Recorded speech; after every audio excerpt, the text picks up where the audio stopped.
Launch yange pezeze emyaka 4 nga ndi entertainment industry nga serving abantu n'olwekyo omwaka guno nsazeewo ngu celebrating naye ate nempandika n'ekitabo kyenjagala okulaunchinga on that very day.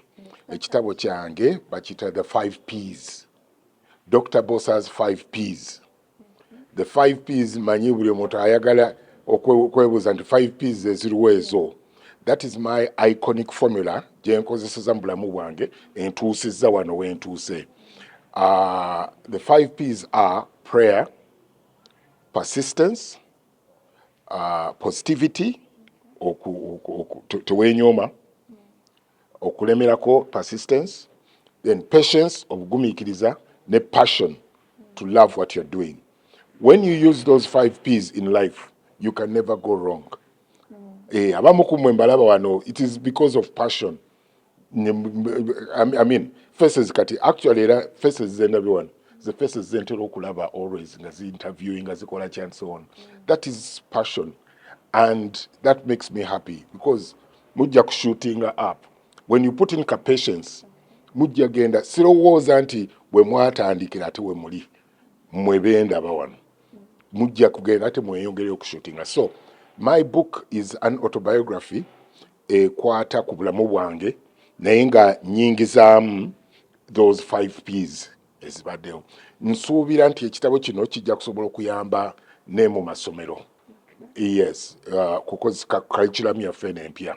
So that is what I'm focusing on. Njagala kiyambe by youths abajja, especially abagenda taking up MDT. It has not been easy. It has not been an easy journey. Nze nali nyumiza abantu ali ne bagamba nti natambulirangako ne kameme because ngenda mu rehearsals taxi ng'olina olwokuba nti akasente kaba tekaliiwo aka every dog genda mu rehearsal kakati akameme nga ko kali free kati ng'olinda taxi conductor n'akuyamba akutuuze mu kameme ako. Mwana alaba Kamiri avuga emmotoka efaanana bweti biki n'agamba nti nange gyakayingira n'agamba nti gye mba nvuga nayo. No, take it slow. You'll get there. Then passion, which I think is very, very important. Passion kasita toyagala kyoyagala.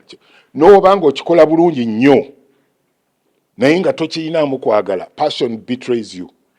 Tokulaakulana obisigala awo.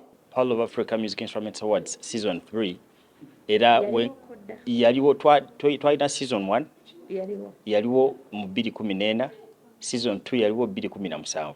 So because of COVID time awo netulyoka netukola ki netukakkadamu katukomyewo n'amaanyi okulaba nti tugendera ddala waggulu butayimirira.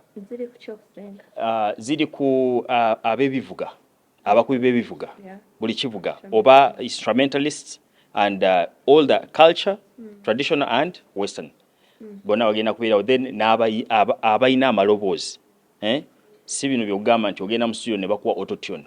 Twagala original sound, natural sound. Then twagala ba songwriters aba basobola okuwandiika ennyimba z'owulira nti ziwulikika naye nga eyaluwandiika tokola ki tomumanyi. So twagala tubajjeyo bamanyike yadde oli ali mu kutambulira mu stars ze naye amanye nti waliwo eyamuteekayo. So naye asobola okukola ki okufuna obwaganya mu talent ye.